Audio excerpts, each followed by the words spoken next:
What's going on, everyone? Scott here. Welcome back to the channel. So Michigan State basketball gets the 73-70 win over Ole Miss in the Sweet 16 to advance to the Elite Eight on Sunday, now officially against Auburn. And listen, this is a game that was close all the way through. Michigan State was down by 10 in the first half, was able to close it to make it a 33-31 deficit at halftime, and then turned it around, win the second half 42-37. But listen, Ole Miss was doing a lot of good things in the first half, and Michigan State was turning the ball over, throwing the ball around the court.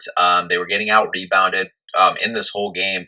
Really had more turnovers than Ole Miss did in this game as well. But in the end, Michigan State was able to make enough plays, get enough defensive stops in this one to get the win here in the Sweet 16 to advance to the Elite Eight on Sunday. But before we jump into this game, if you could, just hit that like and subscribe button down there. We'll have more Michigan State basketball content on the channel, so make sure to subscribe so you don't miss a video. Now, first off, starting with Ole Miss.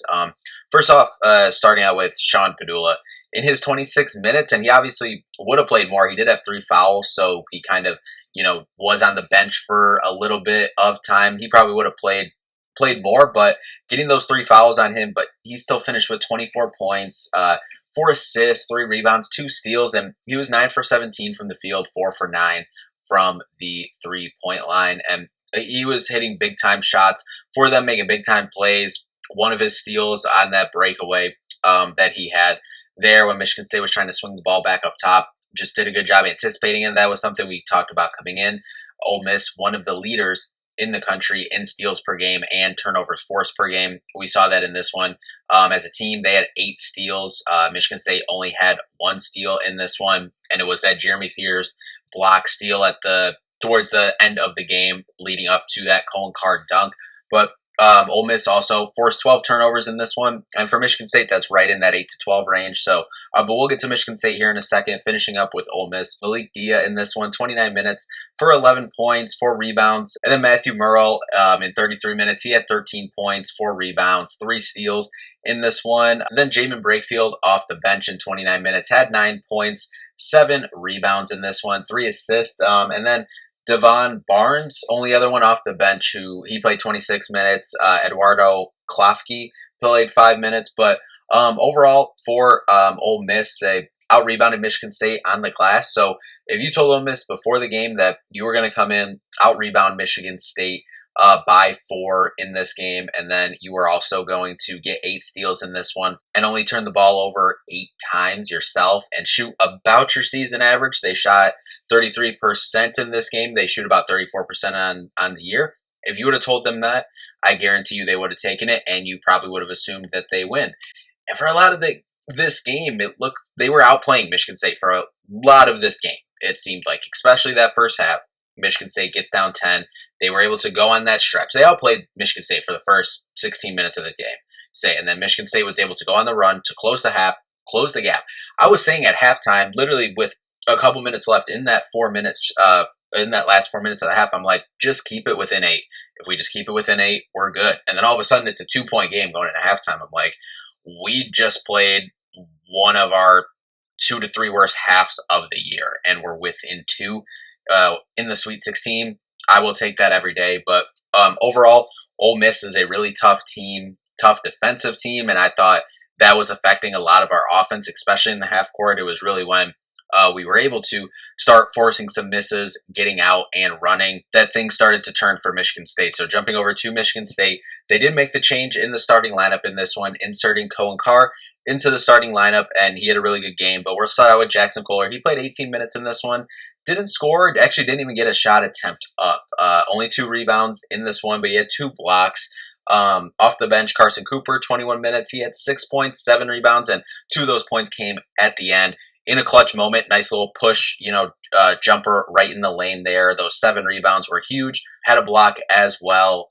Frankie Fiddler off the bench in 12 minutes. He had 5 points, a rebound, an assist, a block.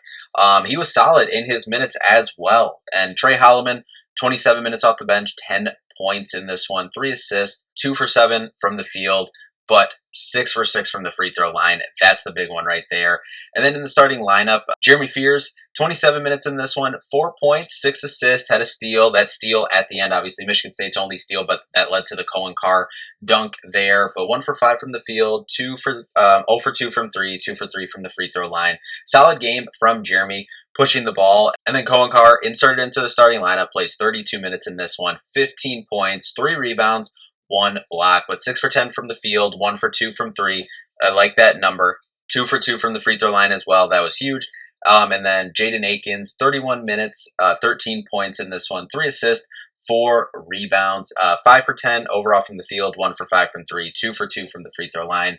And then Jace Richardson, 32 minutes in this one, 20 points, 6 rebounds in this one, only 1 turnover, 6 for 8 from the field, 4 for 6 from 3, 4 for 6 from the free throw line. Just incredibly efficient, only turning the ball over 1 time as well. And look, for Michigan State, the thing that mainly sticks out to me in this one, I mean, besides the fact that they were able to hang in this thing when they weren't playing their best game, they were turning the ball over, it seemed like. And I mean, we've seen that a couple times this year in the first half. Michigan State turned the ball over. I think the game against that school down the road, game against Illinois, Oregon. I think, just trying to name up top of my head, but I mean, you have 7, 8 turnovers in the first half, and then it's like, and like we always talk about, we can say between 8 to 12. And I know that was kind of a conversation like about a month ago when Michigan State was doing this, like 7, 8 turnovers in the first half. They were still able to stay within that range, but it's like, okay, but we don't want to keep putting ourselves in this hole in the first half and keep having to climb out of that hole. And we kind of saw that again, and you have to give Ole Miss credit. I mean, they were making plays, they were forcing these turnovers and hitting shots, and they were, really good defensively, out rebounding Michigan State too. But overall for Michigan State, I mean, definitely can say probably surprised that you get out rebounded. I mean, obviously we can see by the way they play defense and stuff, that's a tough team there in Ole Miss, but I mean, you can probably count on one hand the amount of times that Michigan State's got out rebounded on the boards this year. And I'd have to guess, without going through the box scores and looking, I'd have to guess those games Michigan State ended up losing, that they got out rebounded. Maybe one or 2 games that they didn't, like that they ended up winning. But so that was impressive that Michigan State's able to get out rebounded by 4, still win this game in this one. But like I said, keeping the turnovers under control for the most part. In the second half, you finished with 12, which is on the high end of that range that we usually talk about. Overall for Ole Miss, though, shoots 41% from the field. Michigan State shoots 50%. And then another big thing here, 9 for 27 for 33% from 3 for Ole Miss, and 6 for 17, 35% for Michigan State. That's the thing we kept talking about, this team kind of progressing throughout the season. It's like, it is Michigan State continuing to attack the paint. It's not jacking up 29, 33s a game. Like we've seen, there's good 3-point shooters on this Michigan State team, and they can hit these shots. They can hit these 3-point shots. But at times this year, it hasn't gone down. Obviously, we've seen over the last month that, it's gotten better, but that's because it was like 328, 300 something in the country. So it literally only had one way to go, but up. But still, don't want to see Michigan State jacking up 33s a game. And that's the thing it felt like in the first half. I think they started 0 for 5. They were able to get a couple going. I think Jace had 3 in the first half. He finished the game with 4. I think he had 2 or 3 in the first half. Jaden had 1 as well. That one was in the first half as well, if I remember correctly, at that run to close the half. But overall, continuing to attack the paint. And I know they kept talking about it on the broadcast as well. Coming out of halftime, Michigan State was definitely attacking the paint more, and I think that was a key to the turnaround there in the second half, and really kind of at the end of the half too, because a lot of the threes were, I know the one was off a free throw miss, rebound to kick spray out to Jace, and then I feel like some of the other ones, Michigan State, like they've done all year, is driving to the paint and then spraying out, finding shooters, doing a good job there. But then moving on to the free throw line, as we said, that's been something to talk about for Michigan State over the last 2-3 weeks. Definitely has been struggling from the free throw line.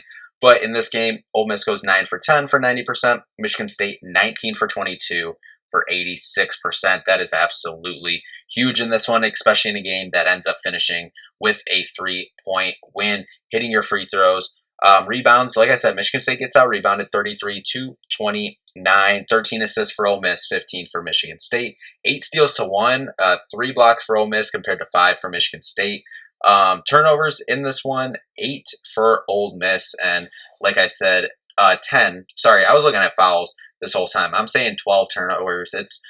It's 10 turnovers and 12 fouls. So really, again, we see it. I think Michigan State finished the first half with 7 turnovers. So to turn it on like that, not turn the ball over, did a lot better job of taking care of that ball in the second half. So now that we got that fixed, but yeah, in Ole Miss, 11 fast break points, and Michigan State only 3 fast break points, which that is always a key every single game. So Ole Miss did a good job on defense, keeping them, for one, off the glass, and then 2, keeping them out of transition. But points in the paint, 30 for Ole Miss, 36 for Michigan State, continuing to attack the paint, not shooting too many threes, as we said. But then you're attacking the paint so much that you get some open looks from spraying out to 3 for Michigan State. And then that was huge. So, but like I said, that Ole Miss team, that's a really good, tough defensive team. And then they were running some really good stuff on offense as well. I mean, some of their cuts that they were doing, the way that they were kind of coming, not split cuts, but they were coming together at the elbows, diving to the basket, but they were just creating really good angles. That was a tough guard, definitely, for Michigan State. And we saw that in the first half. Definitely took a while to get into the thing. But overall, Michigan State moves on to the Elite Eight on Sunday. And now you have the number 1 overall seed, Auburn. So we'll be back with a preview for that one before Sunday's game, tipping off at 5:05. I believe they came out with. Don't quote me on that, but yeah, I believe 5:05 is going to be the tip time for that one. But we will be back for a preview for that one. But anyway, that'll do it for this one. Thank you all so much for watching. We'll see you in the next one. Peace out.